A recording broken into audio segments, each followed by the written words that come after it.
வணக்கம். இன்னைக்கு இந்த வீடியோவில் ரொம்ப சிம்பிளான டேஸ்டியான தேங்காய் பொடி தான் எப்படி பண்ணுறதுன்னு காமிக்க போகிறேன். வாங்க பார்க்கலாம்.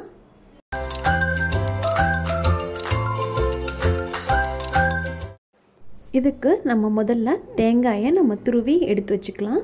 இது மாதிரி நல்லா நைஸாக துருவிக்கோங்க. இப்போ இந்த துருவிய தேங்காய் வந்து 1 கப் அளவுக்கு நான் எடுத்திருக்கேன்.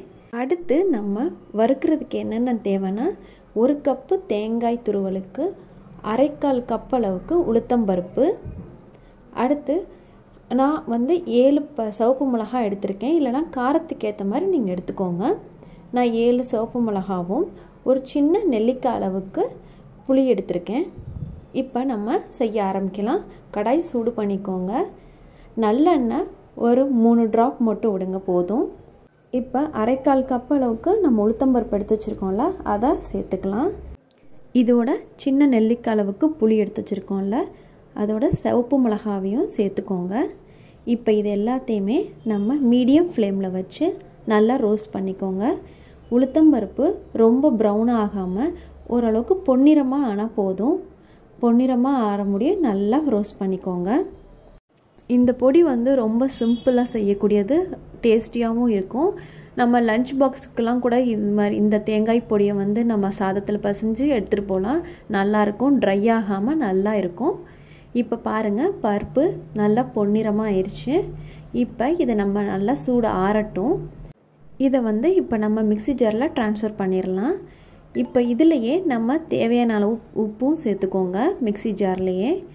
இப்போ அடுத்து அது ஆறுறதுக்குள்ளே நம்ம கடாயில் எண்ணெய் சேர்க்காமல் இதை வந்து ட்ரையாக நம்ம துருவிய தேங்காயை நம்ம வந்து ரோஸ்ட் பண்ணணும். இந்த தேங்காய் துருவல் பொன்னிறமாக வர முடியும். நம்ம இதை ரோஸ்ட் பண்ணணும். இதை வந்து கண்டினியூஸாக வந்து நீங்கள் ரோஸ்ட் பண்ணிகிட்டே இருக்கணும். முக்கியமாக மீடியம் ஃப்ளேம்லேயே வச்சு ரோஸ்ட் பண்ணுங்கள்.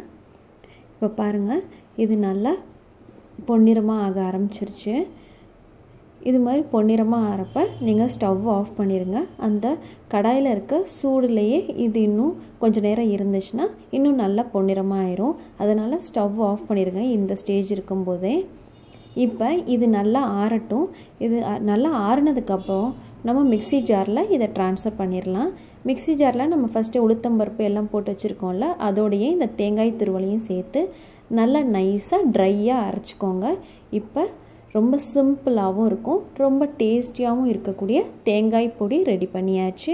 இது ரொம்ப சூப்பரான ரெசிபி.